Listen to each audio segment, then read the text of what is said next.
Hello everybody, my name is Troublemaker, and I'm doing a TvZ today against Kybernet. It was apparently just a little bit AFK, but no worries. He's going to be slightly behind, but it's not too bad. It just makes him a little bit more vulnerable to proxy plays, which I'm not going to be doing. Just a little premise to what I'm doing today. This build was inspired by MarineKingPrime, and if you're learning to play Marine, you can do no worse than watch a whole bunch of MarineKingPrime games. I have no idea what this means, by the way. But I guess Terrans are cheesing like crazy. So yeah. But MarineKingPrime, he's the guy who used to be called Boxer. Just Boxer.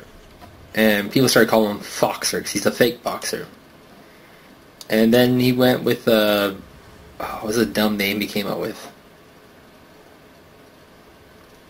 I think it might have been like Optimus Prime. I kept changing his name until eventually he came onto MarineKingPrime. Reason why is because he became known as the King of Marines. He was the first guy to figure out that Marines are in fact good against Protoss, which has re-emerged as the current metagame for Terran versus Protoss. He realized in TvT that you can actually use a bio force of Marines and Marauders to take on a Marine tank force quite effectively. He was also the first guy to realize that you can actually pure mech against Zerg quite effectively. Well, I don't say he's the first. I think Liquid TLO was actually the first, but I mean, it's not to be mean to Liquid TLO, but MarineKingPrime was the first one to do it with great success. I think he won a GSL with that. So we're going to do a little bit of a hatch block here. MarineKingPrime would never be allowed to do this. There would be a drone sitting here, or the hatch would be done in time. And MarineKingPrime probably would not be scouting this early either. So yeah, MarineKingPrime has done quite a bit of unique stuff. Very unique stuff. And so I watched a match of his quite a while ago. It was probably last season GSL. No, there's no Zergs in that one. Probably like MLG then.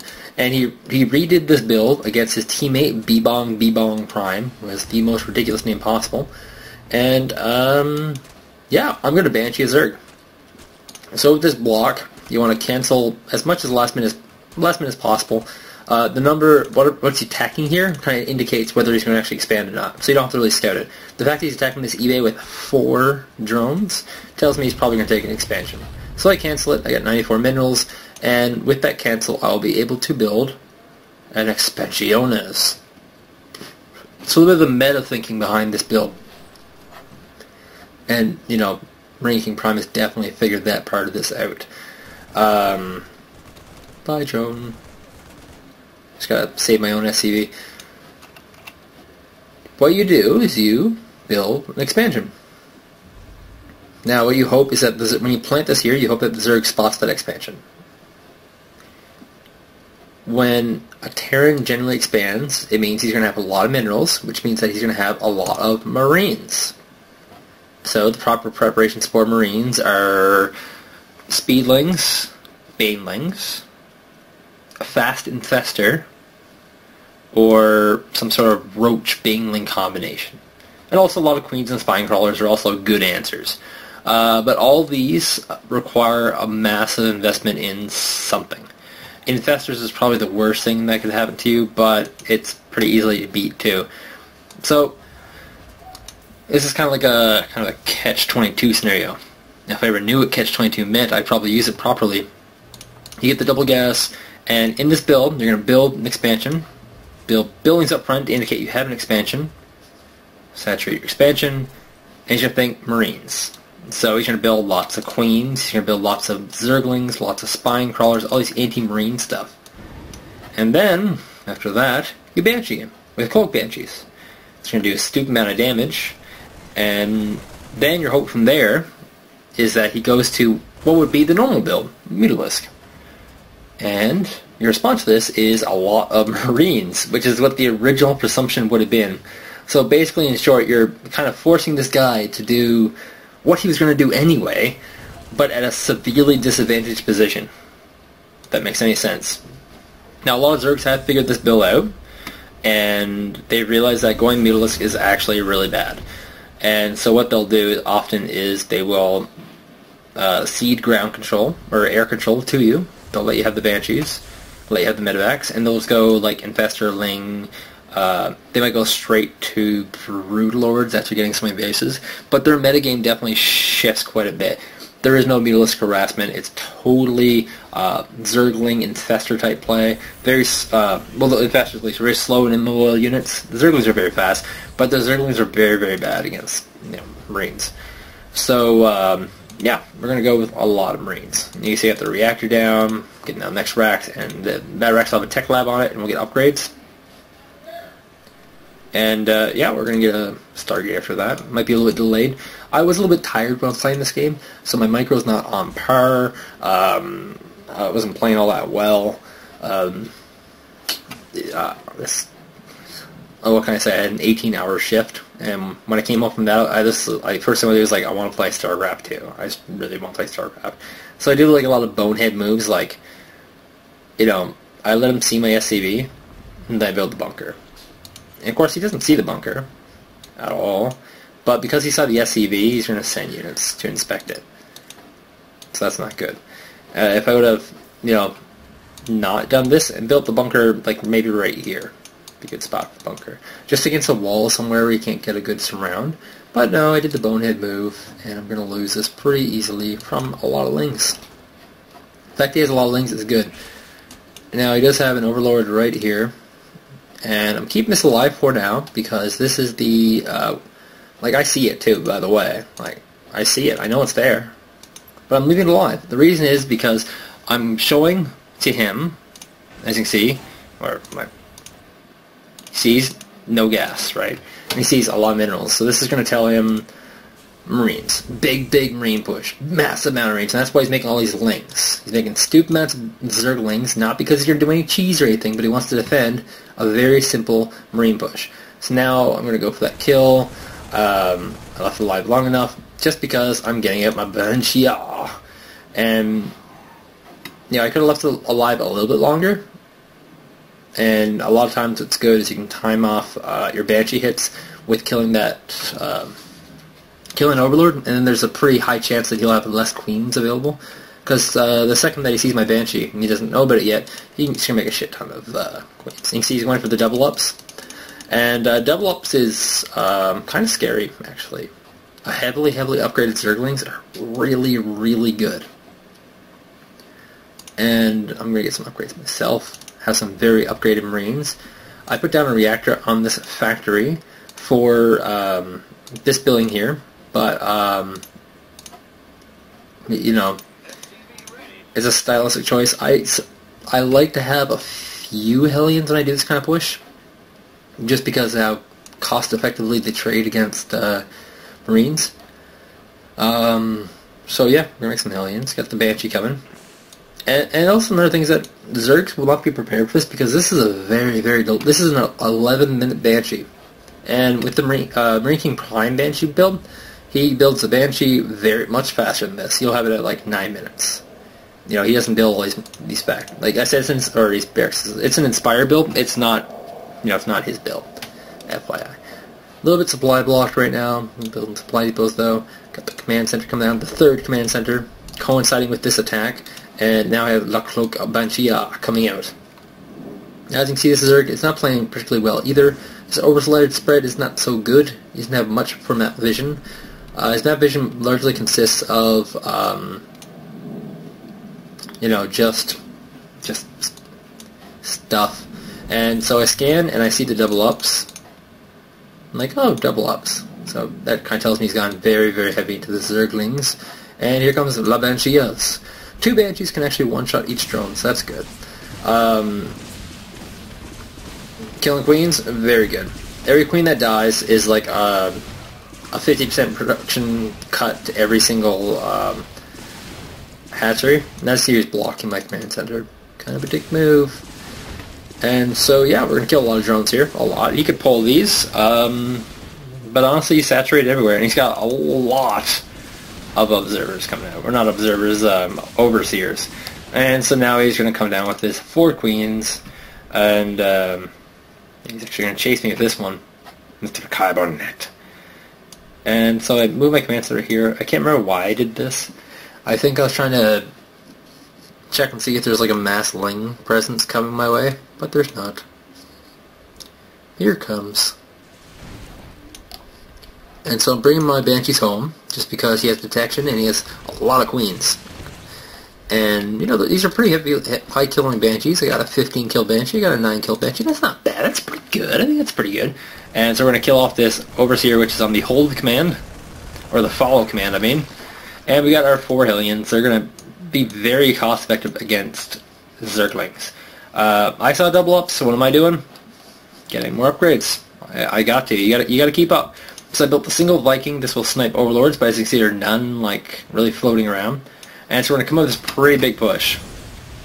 So we got Cloak Banshee, we got 4 Hellions, and we got Stim Marines. Pretty decent combination. We're going to, you know, A-move the Marines as per usual. And the Banshees are going to be basically like our, oh, you have nothing left type unit. So it's going to send the, you know, Viking to go clean up. He's got Banelings now, and he's got the Rolly upgrade, which is bad for me. And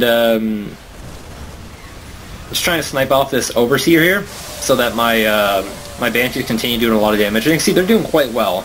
I mean, that's a 19 kill Banshee, 20 kill Banshee, it's a 14 kill Banshee.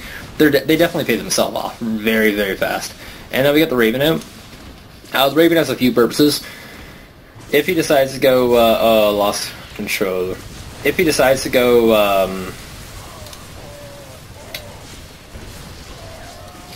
if he decides to go Mutalisk, that's what I'm going to say. If he decides to go Mutalisk, I have a point defense drone available.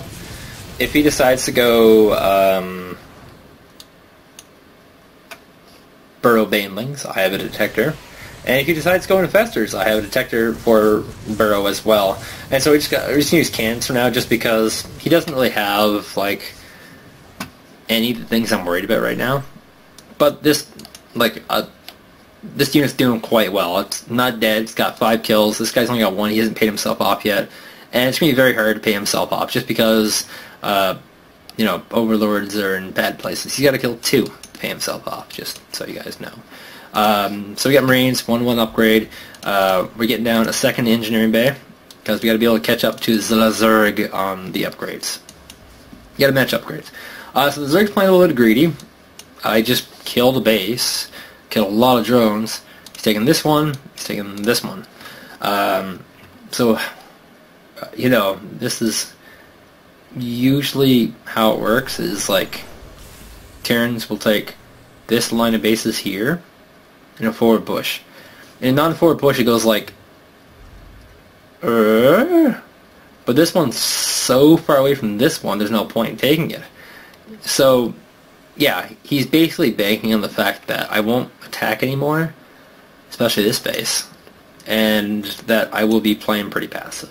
Which, if you know me, I like playing very, very aggressive styles. I made this into a fortress just because if you make a fortress, you're allowed to do a lot more damage to them.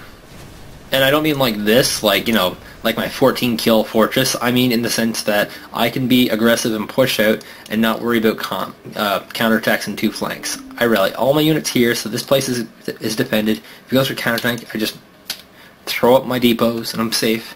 I have permanently 4 Marines sitting in this bunker just in case. Run-bys are scary to me. I am getting supply block, that's not good. I should be getting like reactors on that, and everything else is pretty good. But we're going to the big attack. He has lots of bands coming in, and he has some hallucinated Marines here. Hallucinated Marines in the army has a weird little effect. It's scouting information, which is good. Just by making a lot of them, what ends up happening is you will kind of fool the enemy into thinking that they're part of your army. But on the downside, it also helps you split your own army up. And I know he's like, I know these are what they are, because they're running from his base, right? I know what they are. So the cute little SCV on auto repair repairing the turret, and this is where being tired comes in. I saw that coming and I just did not respond effectively. But the good news is that the push did so much damage that I'm good. So he's got a lot of banelings coming in. You're going to do a lot of damage again. Just not really great control. Then I remember being so tired that I actually forgot that there were that these were changelings. I started trying to select them. It's like, why aren't they moving? Why aren't they moving? And yeah, we're just going to do some of these auto turrets. You know, it's not the best use of a Raven by any means. But having said that, the Raven's already paid itself off. It's a, you know, it's a 12 plus kill Raven. The auto turrets are killing a lot. They're delaying armies. They're setting up places to hit mainlings. There's just so much good about this. He's bringing his Mass Queen, and Mass Queen is something that a lot of zergs do these days, just because of the range upgrade and the heals is another big thing. And I'm just trying to pick off all his queens. If you pick off all of his queens, that's huge. I even have like auto turrets targeting queens, which is just great. So he's down to 2 queens, which means his production is shit. And I'm good to come in again for their attack. Looking at my macro, I'm, you know, not doing so hot. I banked up a ton of cash. I can get the 3-3 upgrades. I can start working on more tank upgrades, I should say. And yeah, I am getting tanks, and just small mass tanks, not a lot of tanks, just some.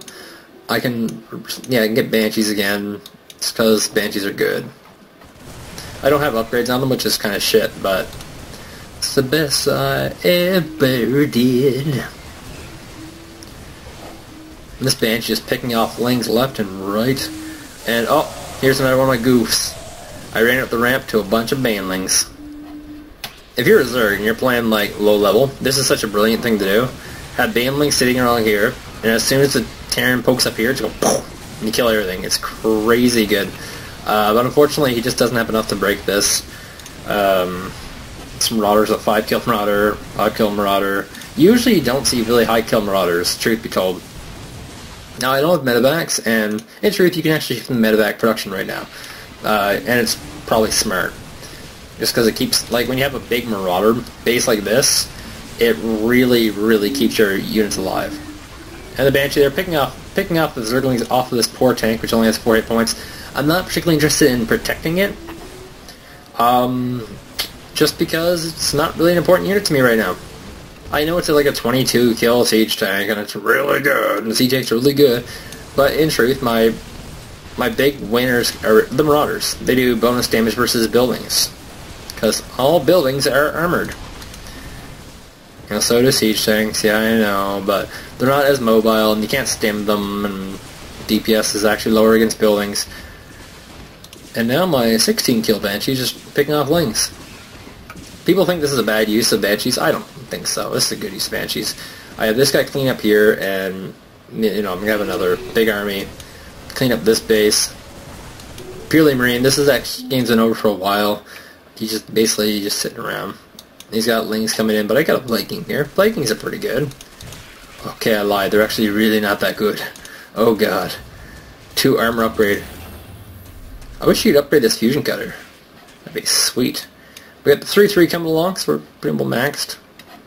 Got tanks, marines, and we're able to pick that off. My bank high mostly because, you know, it's not because of lack of production facilities. It's because I have too much money. I'm actually trading too effectively.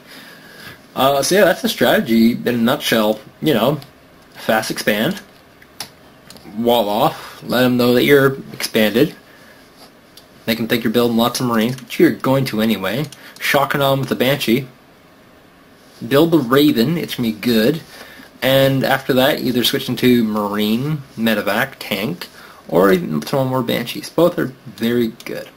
If you want to see like the actual MarineKingPrime strat, I believe it is in Group B of the Up and Down matches, and it is actually a free game. And it's at GalMTV.net. Yeah. Definitely watch that game. It's a fun game. It's a long game. It's a good game. But for now, my name is Troublemaker, and DC is. Me just playing Master's Ladder. Thanks for watching. Go get him, Fergus. I can't kill this guy alone. Maybe I can.